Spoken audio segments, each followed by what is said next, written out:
Words in my mouth, meditation of our hearts be acceptable in your sight, O Lord, our strength and our Redeemer. Amen.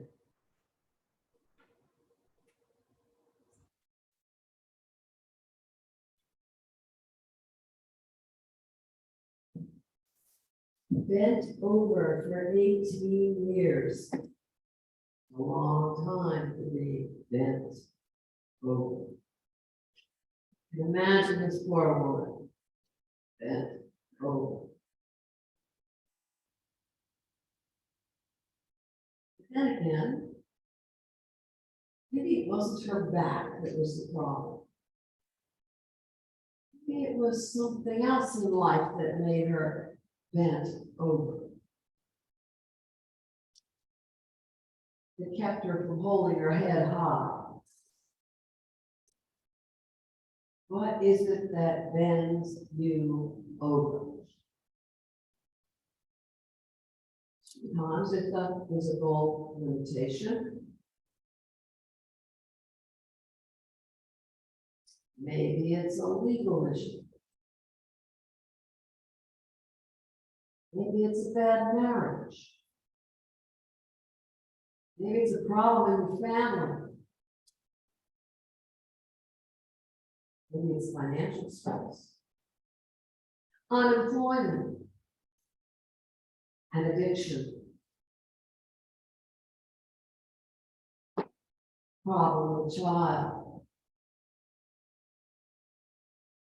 Divorce. Death of a loved one. Medical accident. A lot of things that make us bent over. Burdens that we carry.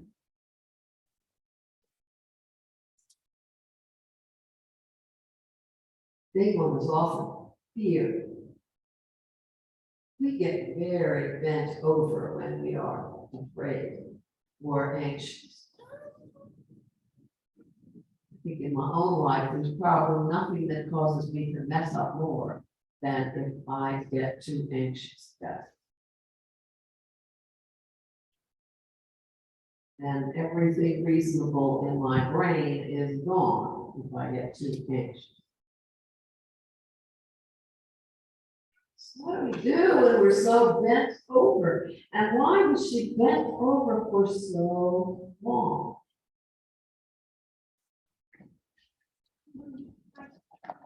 Maybe the woman, like many of us, when we are bent over, we look in all the wrong places for help.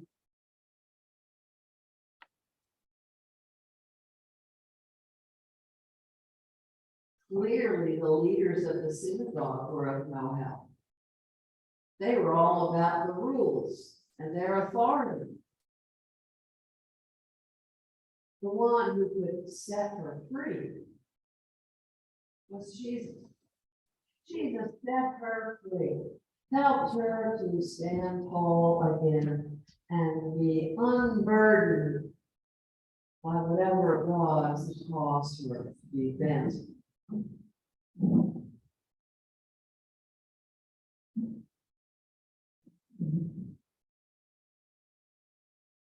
She found the right answer.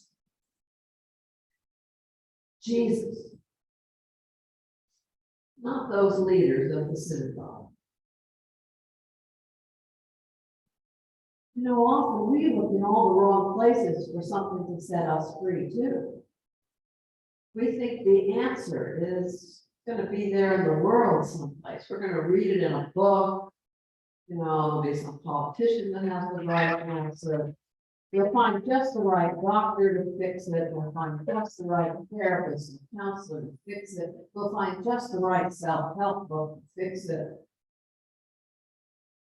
What we really need to do is unburden ourselves to God, because God has the true power to heal us. All of our healing begins when we go to God for the healing. God is the one with the real power. Not all those other places we look to get fixed.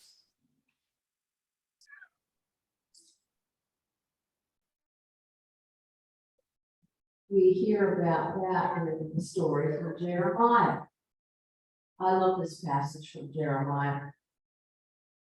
That God knew Jeremiah before he was born, consecrated him in the womb, set him apart for something special.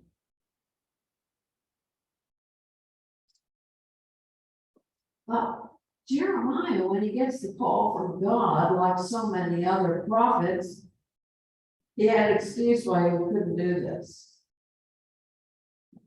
You know why prophets all have excuses for not being prophets? They all do. Every single one of them has a reason why they shouldn't do it. One thing they have to figure out is that they do not necessarily have to have all the skills and talents they need to do the job that God has told them to do. Because what they need to do is rely on God, not on their own abilities. It's like looking in all the wrong places when we are bent over. So Jeremiah's going to go out and be a prophet, and it's not about Jeremiah and what Jeremiah can do. All the other prophets, and he said, well, I'm too young, I have nothing words to say. God said, I'll take care of them. You just got to rely on God. Rely on me, God said. Not on your own abilities.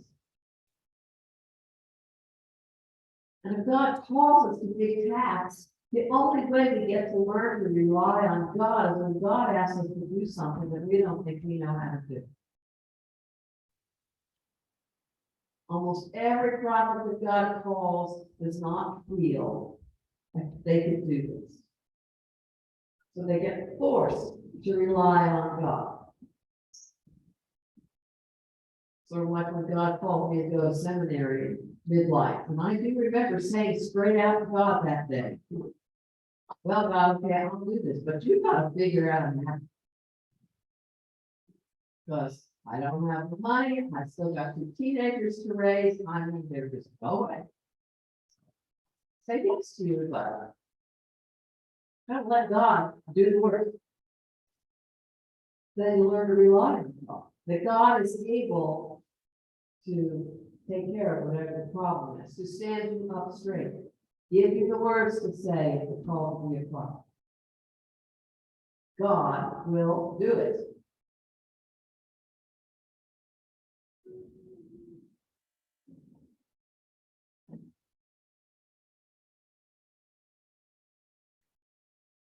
It's amazing things that can happen when people turn to God. You remember the story of Bernadette, I can't say her last name, Sugiro, little French girl in the middle of 19th century, who had a vision of a lady that ends up being the healing waters of that Lourdes in France. All came from that. She was hardly even a peasant girl, a little tiny nobody of a person in this village, and a girl to boot. And everybody kept telling her that she was just crazy. But one of the amazing things about Bernadette, if you know that story, is that no matter what any really smart authority said to her, she didn't believe them. She just knew what she had experienced. And she held true to her vision of God.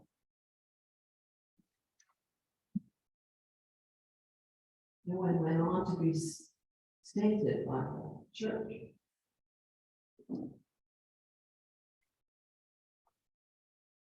Because God was the real authority in her life. God became the authority in Jeremiah's life. And he did what God said. And that's what we all need to do too. We need to allow God to be the authority in our lives, the one that we trust. And then we'll be straightened up.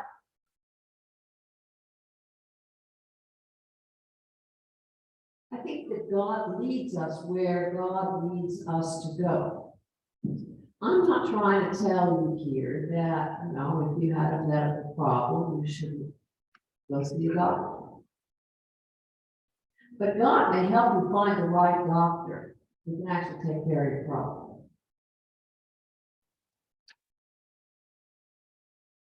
If any of you have ever been part of a 12-step program, you know that the beginning of a 12-step program is we're powerless over this problem. We've got to give the problem to a higher power. Got to go to a higher power. We tend to want to be all about ourselves and our own power. And sometimes I think God bends us over and knocks us down just so that we learn how to rely on God.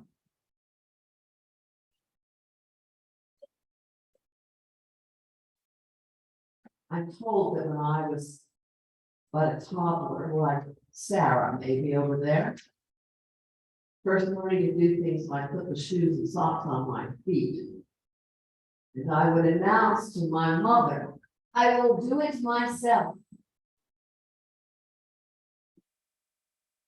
I have had a strong, independent, I will do it myself attitude for much of my life. And I therefore vividly remember the first moment when I realized that something was completely and utterly out of my control. As a parent, one of the things that bent me over a lot in my life was parenting some very, very difficult children. And when my first go round with that parenting, since I should have done it twice. And I do vividly remember the night that I had a 15-year-old daughter who'd gone to the movies with a friend and never came home. I had any idea. Made some phone calls around, couldn't find her. So my 15-year-old is out in the night, someplace, doing whatever. And those of you who are parents, you can imagine how that feels. And I vividly remember sort of just plunking myself on the bottom steps of the stairs inside the house, just sitting there with my head in my hands. I'm talking to God. And saying, well, God, I can't do anything. Nothing. Totally beyond any control I have. Being able to say to God in that moment, well, God, she's yours first. So it's all in your hands, God. And I remember it as a startling moment for me to totally give something to God when I have no control over what's going on. She showed up home, the story goes on, so it works out. But it was a lesson for me to learn about turning things over to God and allowing God to be in charge.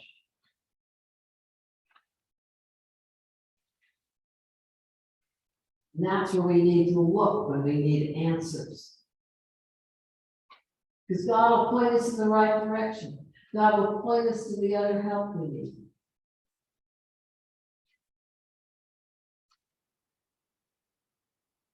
If we're waiting for some other authority to fix it, we may wait a long time. We need to go where the real power is. And sometimes God will call us like God called Jeremiah and call us beyond anything we think we are capable of doing. But if we've given the yes to God, God will make a way. God will provide whatever it is we need to do. We always put God in this. Now Jill's working on a grant for the refugee partnership to expand that and move forward with laundry love. If God is in the midst of that mission, whatever needs to happen will happen.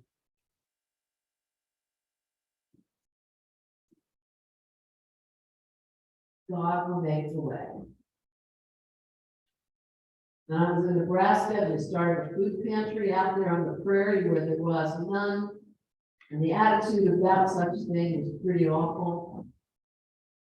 I can remember sitting with a group of people and they said, well, we have no food, we have no money, we have no place. It was just a long list of being bent over about all things we don't have. I do remember sort of saying, come on, God's going to be in the middle of this. God has told us to do this, so it's going to happen. We just need to say yes and trust that God has the power to make it happen, which God did. Moved on to feed hundreds and hundreds of people out there in the middle of no place where the world wants to say, oh, there's nobody hungry at me. So I don't know what it is that's bending over your life right now.